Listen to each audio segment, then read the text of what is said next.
मन की बात यहाँ पर लिखा हूं।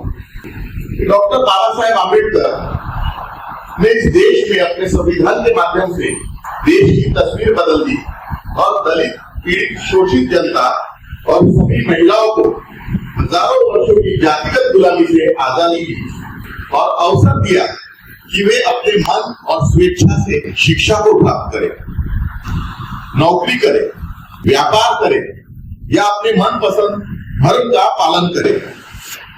उस महान व्यक्ति के प्रति यदि कोई हृदय से कृतज्ञता जाहिर करे तो कैसे करे, उनकी प्रशंसा करे तो कैसे करे, उस व्यक्ति का सम्मान करे तो कैसे करे। हम कर सकते हैं, लेकिन उसके लिए हृदय में प्रेम का भाव चाहिए। एक शब्द बोलकर आप अपना आभार जाहिर कर सकते हैं और वह शब्द है जय भीम। ओबीसी, एससी, एसटी ये सब मनु व्यवस्था के हिसाब से शूद्र थे और इनमें से भी अगर ये एक समय के कोई शूद्र लोग अगर जय भीम का विरोध करते हैं, मतलब यह एहसान फरामोश है। इनको तो उसी गुलामी में वापस डाल देना चाहिए।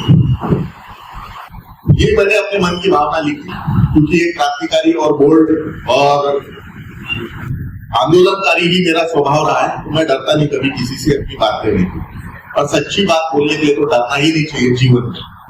निडरता यही मेरी क्वालिटी रही है और वो आजत में रहेगी, चाहे कर्तृत्व में, चाहे भाषण में, चाहे लेखनी में। लेकिन सच में आज जरूरत है हम सबको परम पूज्य डॉक्टर बाबा साहेब आम्बेडकर की एक बात को हमेशा ध्यान रखते हुए हमने हमारा जीवन बिताना चाहिए।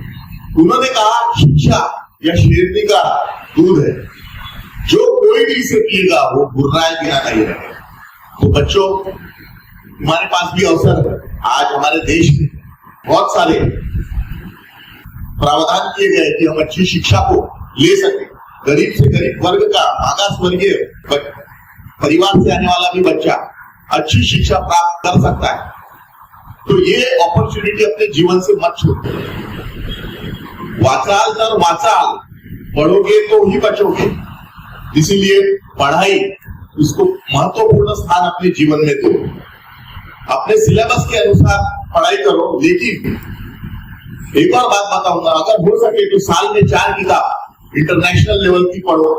उसमें से एक किताब इंटरनेशनल लेवल की हो, एक किताब इतिहास की हो, एक किताब तो डॉक्टर बाबा साहेब आम्बेडकर के द्वारा लिखी गई किताब को पढ़ो, द प्रॉब्लम ऑफ रूपीज पढ़ लो, या फिर ऐसे कई प्रकार के उनके लेख है, किताब है, उनके भाषण है।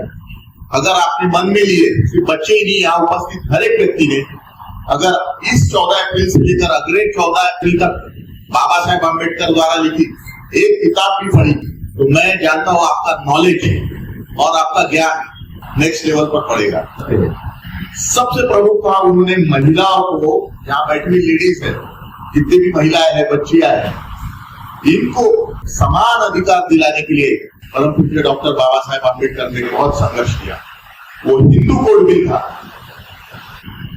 जिसके द्वारा महिलाओं को समान अवसर और समानता में लाने का काम बाबा साहेब आम्बेडकर करना चाहते थे।